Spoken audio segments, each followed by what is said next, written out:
Hola, mi nombre es Stephanie y junto a mis compañeros Ángel, Francisco y Mario les venimos a presentar la tríada de Cushing. Bueno, primeramente ante todo, ¿qué es una tríada?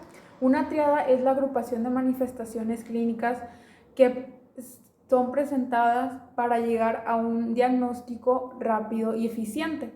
Por otra parte, la tríada de Cushing es una respuesta fisiológica del sistema nervioso central.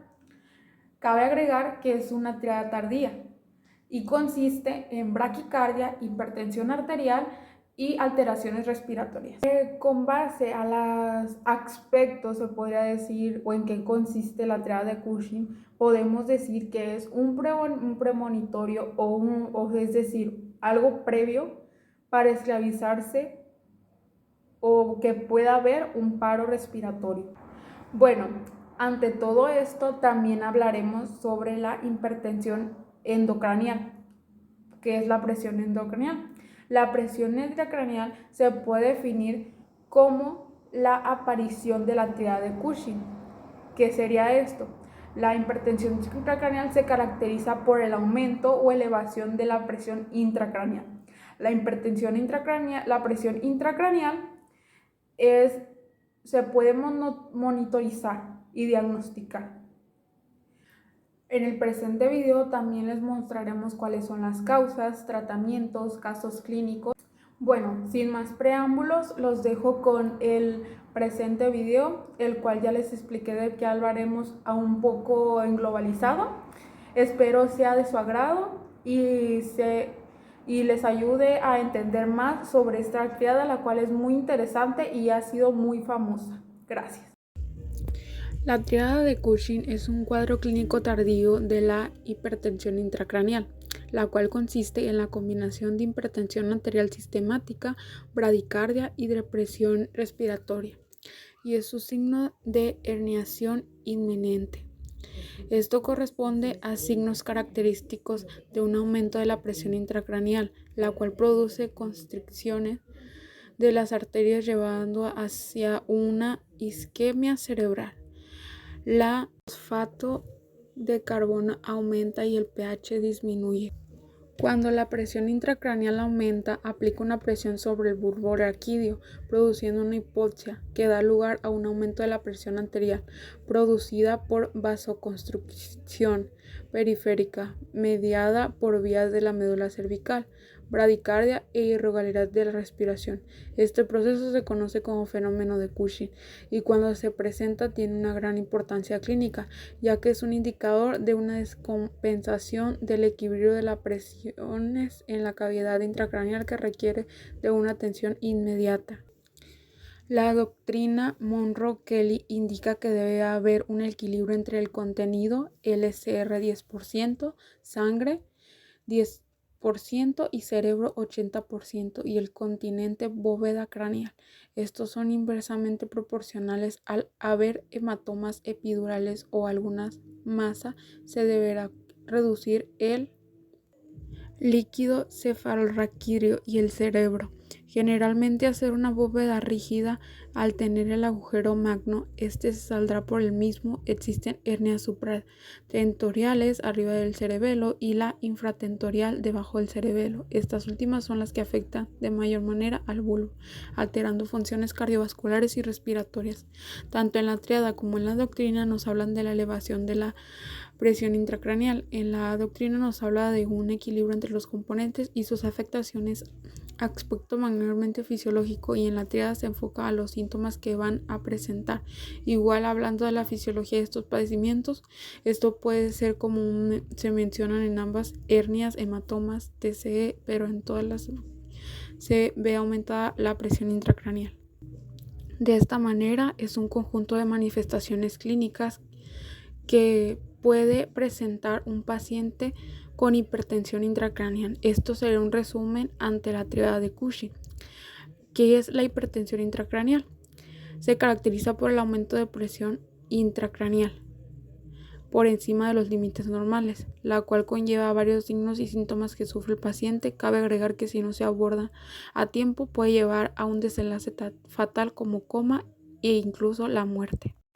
La presencia de una condición patológica que ocupa espacio en la bóveda craneana conduce a una serie de mecanismos compensatorios para evitar un aumento de la presión intracraneal y por ende de la perfusión cerebral. Cuando dichos mecanismos compensarios son abatidos, el aumento de presión intracraneana va graduando, comprometiendo la presión del cerebro. Al tener una presión intracraneal mayor a 33 milímetros de mercurio provoca una isquemia que nos da como resultado afectaciones en el centro vasomotor, que es la hipertensión arterial, en el centro respiratorio, que es la bradicardia, y en el centro cardioinhibidor, que es la bradicardia. En conjunto, con estas tres mencionadas anteriormente, se forma la tríada de Cushing. Los fenómenos de enclavamiento se producen por desplazamiento de la masa cerebral debido al aumento de la presión intracraneal. Cuando se presenta esta tríada, indica un signo de gravedad que representa un riesgo elevado de herniación inminente. Esta tríada, también conocida como fenómeno de Cushing o mecanismo de Cushing, se aplica a la hipertensión intracraneal, la elevación de la presión intracraneal. Aparece en las situaciones en las que un daño cerebral, ya sea hipóxico, metabólico, tóxico o traumático, el organismo es capaz de adaptarse y compensar aumentos de presión intracraneal. Puede comprometer la vida del paciente o provocar graves discapacidades neurológicas.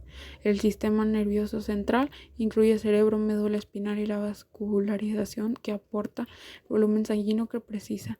Las características físicas del sistema nervioso central exigen la máxima protección posible, por lo que se encuentran contenidos en una estructura ósea inextensible e inmersos en el líquido cefalorraquídeo.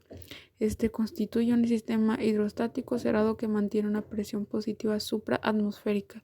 Esta presión es la que consideramos como presión intracraneal.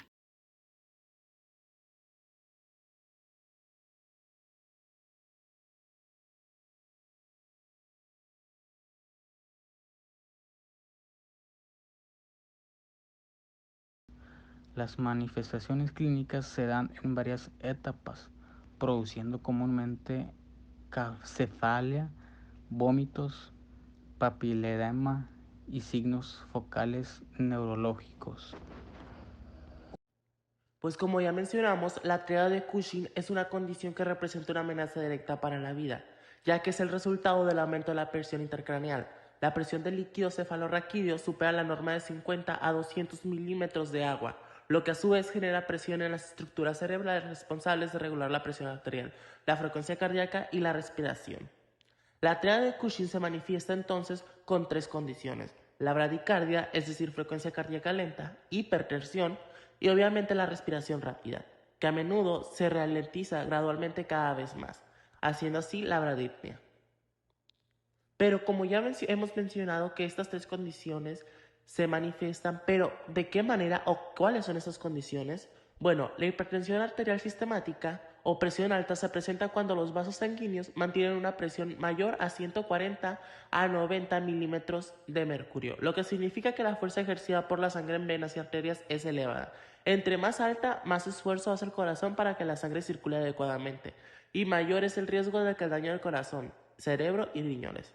El sobrepeso y obesidad, así como los niveles altos de glucosa, colesterol y triglicéridos o el aspecto hereditario pueden ser factores para que desencadene la presión alta. El dolor de cabeza, dificultad para respirar, mareo, dolor de pecho, zumbido de oídos, palpitaciones del corazón o sangrado por la nariz persistentes pueden ser signos de hipertensión. Seguir el tratamiento fijado por el médico, realizar ejercicio de manera regular, dejar de fumar, llevar una alimentación balanceada son aspectos que ayudan a controlar este padecimiento. También se recomienda llevar un control diario de las mediciones de la presión arterial, a fin de detectar cualquier anomalía que se pueda presentar. Es importante mantener un adecuado control de la presión, ya que si sus cifras son muy elevadas, pueden producir otros padecimientos como infarto al corazón, infarto al cerebro o embolia, o igual sangrado en el cerebro, así como causar paulatinamente daños al corazón, riñones o ojos, e incluso afectar hasta los aspectos sexuales provocando disfunción eréctil. También en esta triada se dice que se presenta la bradicardia. Es la frecuencia cardíaca baja. El corazón de los adultos en reposo suele latir entre 60 y 100 veces por minuto. Si tienes bradicardia, el corazón late menos de 60 veces por minuto. La bradicardia puede ser un problema grave. Si la frecuencia cardíaca es muy lenta y el corazón no puede bombear suficiente sangre rica en oxígeno al cuerpo, si esto ocurre puedes sentirte mareado, muy cansado o débil. O también te falta el aliento. A veces la bradicardia no causa síntomas ni complicaciones. En frecuencia, la cardicardia baja no siempre es un problema. Por ejemplo, en frecuencia cardíaca, el reposo entre 40 y 60 latidos por minuto es bastante común durante un sueño o en algunas personas, en particular los adultos jóvenes sanos y los atletas entrenados. Si la bradicardia es grave, es posible que necesite implantar un marcapasos para ayudar al corazón a mantener su ritmo apropiado. De igual manera, la alteración en la respiración es un síntoma que se caracteriza por una frecuencia respiratoria rápida y superficial. Si la frecuencia respiratoria aumenta de 40 o 60 respiraciones por minuto, se considera que la respiración es rápida y superficial. Las causas de la respiración acelerada pueden ser diversas, desde el esfuerzo físico hasta enfermedades pulmonares crónicas como la enfermedad pulmonar obstructiva crónica. Si experimentas respiraciones aceleradas, es importante que evites factores desencadenantes como el esfuerzo físico o los alérgenos en el aire. También pueden provocar medidas de cuidado personal como ejercicios de respiración profunda, controlar el peso y dejar de fumar.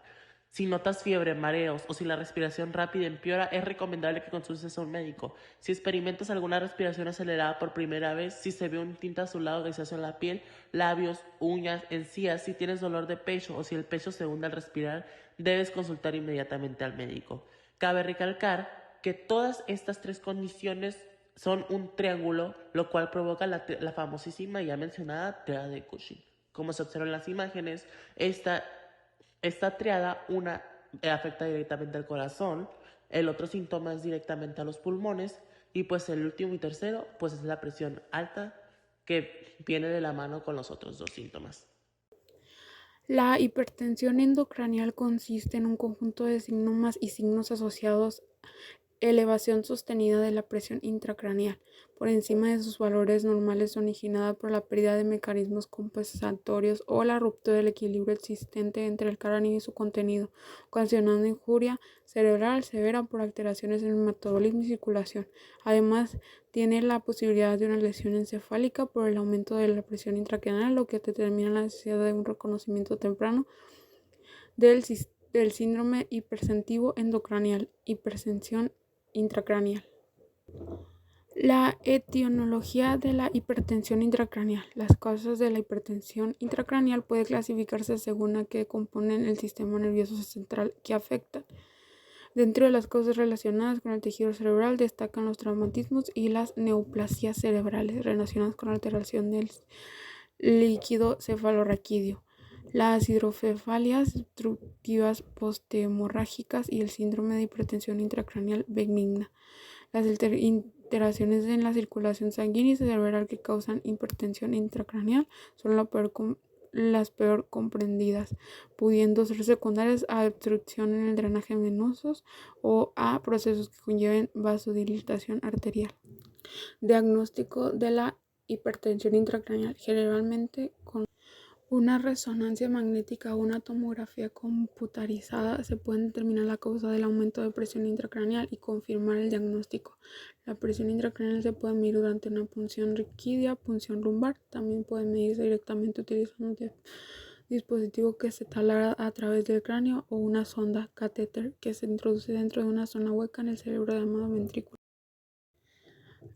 La presión intracraneal es el aumento de la presión intracraneal. Es la presión que se acumula en el interior del cráneo. Este ejerce presión sobre el cerebro, puede producirse de un traumatismo cráneoencefálico u otros problemas como un tumor o una hemorragia en el cerebro a su alrededor.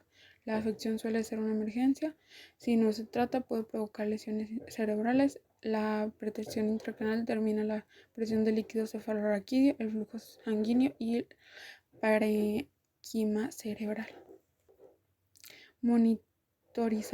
El paciente puede necesitar la monitorización de la presión intracraneal para controlar sus cuidados. Existen varios tipos de dispositivos. Pueden colocarse pensadores intracraneales en los espacios subdural o subaracnoideo, aunque estas zonas no son las mejores para el acceso directo y el drenaje del líquido cefalorraquídeo. La presión intracraneal normal es inferior a 10 milímetros de mercurio. Si se sitúa entre 10 y 20 milímetros de mercurio, se considera ligeramente a moderadamente elevada, y si es superior a 20 milímetros de mercurio, está gravemente elevada. La presión intracraneal puede medirse a distintos niveles dentro del sistema nervioso central. En general se identifica con la presión intraventricular, dado que es la medida que se utiliza como patrón para los otros sistemas. Es importante especificar dónde se mide la presión intracraneal y la metodología empleada, ya que pueden existir diferencias que deben ser tenidas en cuenta. Los distintos tipos de medida de la presión intracraneal son intraventricular, catéter intraventricular conectado a un transductor del presión. Tiene la ventaja de que permite evacuar el líquido cefalorraquídeo, colaborando al tratamiento de la hipertensión intracraneal. Es el que mayor riesgo de infección tiene. Presión de líquido cefalorraquídeo colocado en un catéter en el espacio subbaracoide o mediante una punción lumbar, indicado en el estudio de hidrocefalias reabsortivas. Subdural, cápsula de metálica en el espacio subdural conectado a un transductor. Es menor agresivo, con menor riesgo de infección, pero menos preciso. Epidural, se coloca el transductor sobre la médula madre. Presión intraparenquimatosa, se coloca en el transductor sobre el parenquima, teniendo la presión tisular en esa área.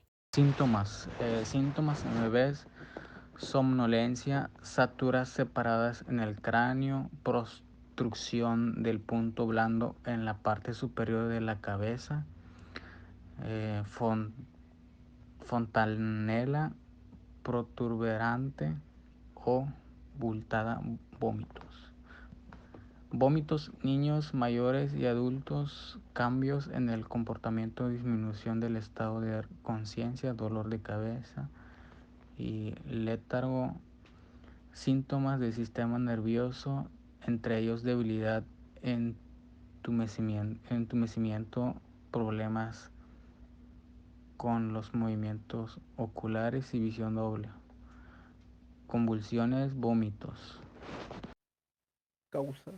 Muchas afecciones pueden causar incremento en la presión intracraneal. Las causas comunes incluyen rupturas de aneurisma y hemorragias subaracnoidea, tumor cerebral, encefalitis, traumatismo craneal, hidrocefalia, hemorragia cerebral hipertensiva e intraventricular, meningitis, hematoma subdura y epidural, convulsiones, accidente cerebrovascular, daño cerebral después de un paro cardíaco, coágulos en las venas del cerebro, trombosis de los senos. ¿Cómo tratar el aumento de presión intracraneal? Esto puede incluir la extirpación de algún coágulo sanguíneo o un tumor, o el tratamiento de otros problemas como el aumento de líquido en el cerebro. El equipo médico le ayudará a mantenerse cómodo con la cabeza ligeramente levantada, le ayudará a posicionarse para evitar cualquier tensión o rotación en el cuello. Es posible que le administren medicamentos para ayudar a reducir la presión en el cerebro y para controlar otros problemas. Es posible que la administren a medicamentos que le ayuden a mantenerse tranquilo y relajado, sedado. Esto puede ayudar a bajar la presión al realizar algunas de las funciones del cuerpo. Si es necesario, puede tomar medicamentos que le ayuden a controlar la tensión arterial o a reducir la fiebre. El médico puede utilizar un dispositivo para comprobar la presión o drenar líquido de su cerebro. También vigilarán de cerca su presión arterial y otros constantes vitales. Si es necesario, el médico puede ponerle un respirador artificial durante un breve periodo de tiempo. Esto puede ayudar a aliviar la presión ayudándola a respirar más rápido. En algunos casos se realiza una cirugía para extirpar una pequeña parte del cráneo y aliviar la presión. Tratamiento. Presión intracraneal. El aumento súbito es una situación de emergencia. Se debe estar pendiente de los signos vitales del paciente como la temperatura, pulso, frecuencia, respiración y presión arterial. El tratamiento puede incluir soporte respiratorio, medicamento para disminuir la hinchazón, extirpación de las partes del cráneo, especialmente en los primeros 2 días luego de un accidente cardiovascular que involucra un hinchazón de cerebro, drenado de líquido cefalorraquídeo para reducir la presión en el cerebro. Si la elevación de la presión intracraneal es causada por un tumor, una hemorragia u otro problema, entonces debe de ser tratado lo antes posible para que pueda prevenir algo más grave. Administración del tratamiento farmacológico. Los fármacos que utilizan para disminuir la presión intracraneal incluyen el mannitol, un diurético osmótico que administrado en la forma de perfusión intravenosa extrae los líquidos del espacio intersticial y los desplaza del espacio intravascular. El mannitol puede ser seguido de un diurético del ASA para eliminar el líquido del espacio intravascular. En los pacientes de edad avanzada utilizan dosis más bajas y efectúa el control de cuidadoso. Para llegar a curar la hipertensión intracraneal o prevenirla, para curar está el acetazolamida o topiramato para disminuir la presión intracraneal, analgésicos o un medicamento utilizado para prevenir o tratar las migrañas. Si es necesario, pérdida de peso, a veces cirugía para reducir la presión intracraneal. La hipertensión intracraneal idiopática en algunas ocasiones se cura sin tratamiento. El tratamiento de la hipertensión intracraneal idiopática se centra en el siguiente: aliviar los síntomas, reducción de la presión intracraneal, preservar la visión. Para prevenir, los médicos a menudo recetan acetazolamida o topiramato tomada por vía oral para ayudar a reducir la presión dentro del cráneo. La acetazolamida y el topiramato son eficientes porque reducen la cantidad de líquido cefalorraquídeo producido en el encéfalo.